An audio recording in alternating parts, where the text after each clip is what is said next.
तो अपने पास 3 तरीके की रेडिएशंस जो हैं वो निकलती हैं रेडियो एक्टिव डिके में, तो अल्फ़ा, बीटा और गामा। तो अल्फ़ा जो होती हैं वो पॉजिटिव होती हैं, बीटा जो होती हैं वो नेगेटिव रेडिएशंस होती हैं, और गामा जो होती हैं वो न्यूट्रल होती हैं, यानी उनके ऊपर कोई चार्ज, किसी तरीके का कोई चार्ज नहीं होता है। तो अल्फ़ा डीके जो है अपने पास, उसमें क्या है सबसे पहले कि अगर हमारे पास अल्फ़ा डीके में जो निकलेगा वो क्या निकलता है, पॉजिटिव निकलता है, अल्फ़ा पार्टिकल निकलता है, और अल्फ़ा हमारे पास बराबर होता है किसके, हीलियम के।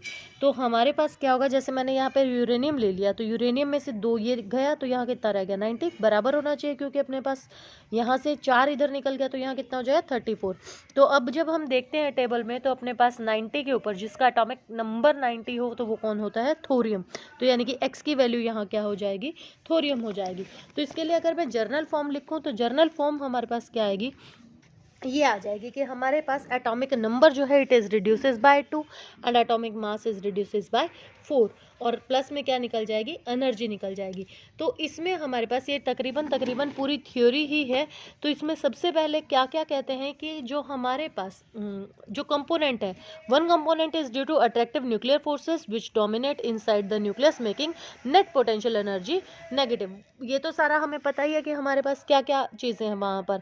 न्यूक्लियस में हमारे पास प्रोटॉन है, तो रिपल्सिव होगा, तो न्यूक्लियर फोर्सेस जो हैं वो उनको क्या करती हैं, बांध के रखती हैं। दूसरा जो कंपोनेंट है अपने पास वहाँ पर कौन सा है, जो कूलम रिपल्सिव फोर्स है between alpha and remaining positive charge particle, जिसकी वजह से वो क्या करेगा, बाहर की तरफ निकलेगा।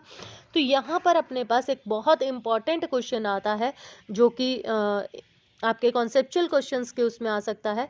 तो जैसे जो ये अल्फ़ा निकले, तो जब इनको एक्सपेरिमेंटली इनको चेक किया गया, तो जो इनका ऑर्डर था, एनर्जी का जो ऑर्डर था, वो 9 मेगा इलेक्ट्रॉन वोल्ट से 4 मेगा इलेक्ट्रॉन वोल्ट से 9 मेगा इलेक्ट्रॉन वोल्ट था।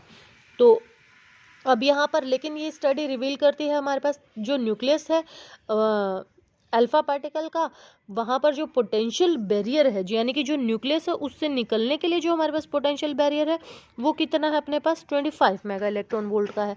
तो ये कैसे पॉसिबल है कि इतनी कम एनर्जी जिसके पास है वो इस बैरियर को तोड़कर और बाहर निकल जाए, इस हायर बैरियर को तोड़कर बाहर निकल जाए, जबकि अल्फा के पास हमारे पास क्या है, इनसफिशिएंट एनर्जी है, यानी 4 से 9 मेगा इलेक्ट्रॉन वोल्ट की एनर्जी है।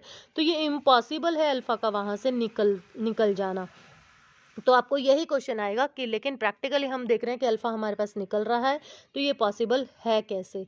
तो इसके लिए जो आपके गेने और कॉन्डन और गाउमन थे, उन्होंने आपको क्या दिया था, एक थियोरी दी थी, एक पेनिट्रेशन थियोरी दी थी। इन्होंने क्या कहा कि हमारे पास पहला जो इन्होंने कहा कि अल्फा जो है में exist an entity with in a heavy nucleus, उसके पूरे में ही अल्फा है, और अल्फा पार्टिकल जो है वो कांस्टेंट मोशन कर रहा है inside the nucleus with the speed of order 10⁻7 metre per second. इस ऑर्डर से वो कॉन्टिन्यूसली क्या कर रहा है, कांस्टेंट स्पीड से वो निकल रहा है।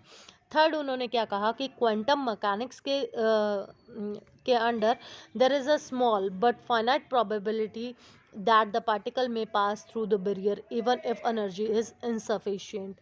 तो ऐसा इसलिए हुआ क्योंकि हमारे पास जो ऑर्डर है, यानी कि जो साइज है, वो 10⁻⁻15 मीटर है, किसका, एटम का अप्रॉक्सीमेटली, और अल्फा की जो स्पीड है वो है 10⁻7 मीटर पर सेकेंड।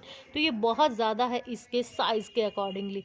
तो हमारे पास ये जो पार्टिकल जब डिसइंटीग्रेट होते हैं, जब अल्फा डिसइंटीग्रेट होता है, तो ये जो टाइम लेता है इट इज़ अप्रॉक्सीमेटली 10⁻22 सेकेंड जो है ये टाइम लेता है न्यूक्लियस से बाहर निकलने में। यानी कि इस पोटेंशियल जो 25 मेगा इलेक्ट्रॉन वोल्ट का जो पोटेंशियल बैरियर है, उसको तोड़ने के लिए, यानी कि स्पीड इतनी ज़्यादा है और टाइम बहुत कम ले रहा है, तो वो क्या करता है, बाहर निकल जाता है, कि जब तक वो न्यूक्लियर फोर्स या ये बैरियर उसको क्या करे, रोकने की कोशिश करे।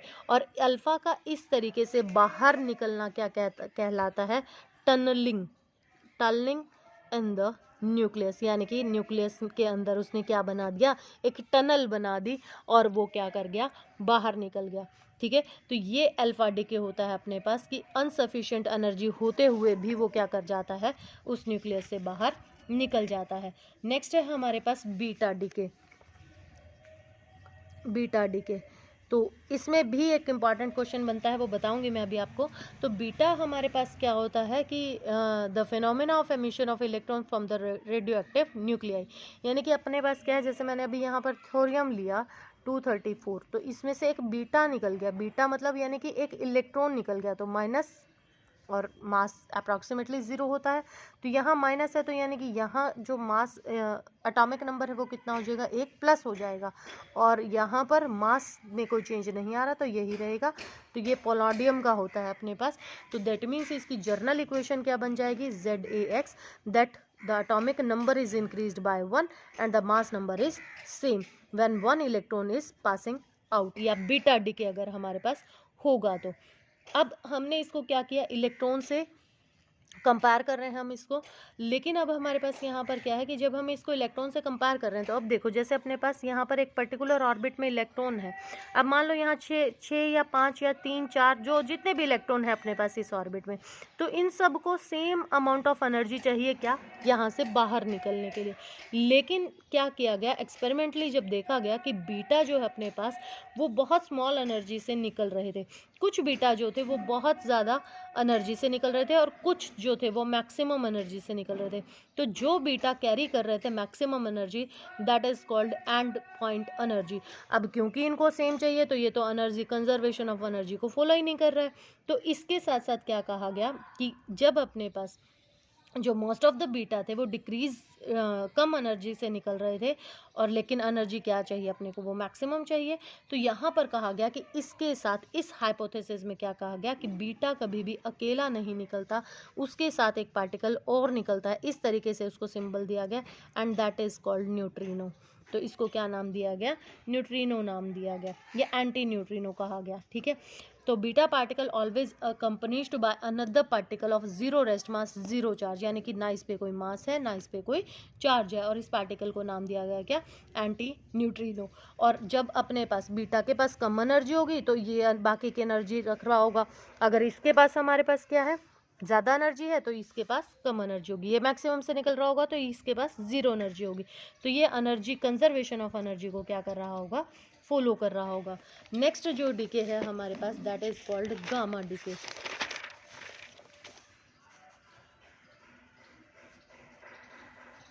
गामा डीके, गामा डीके क्या है हमारे पास, इस फिनोमेना में हमारे पास गामा रेज जो निकलती है photons of radio active nucleus, यानी कि इसमें हमारे पास क्या होता है कि सिर्फ और सिर्फ एनर्जी का डिके होता है, और अपने पास वो कम स्टेबिलिटी की कंडीशन पर आते जाते हैं।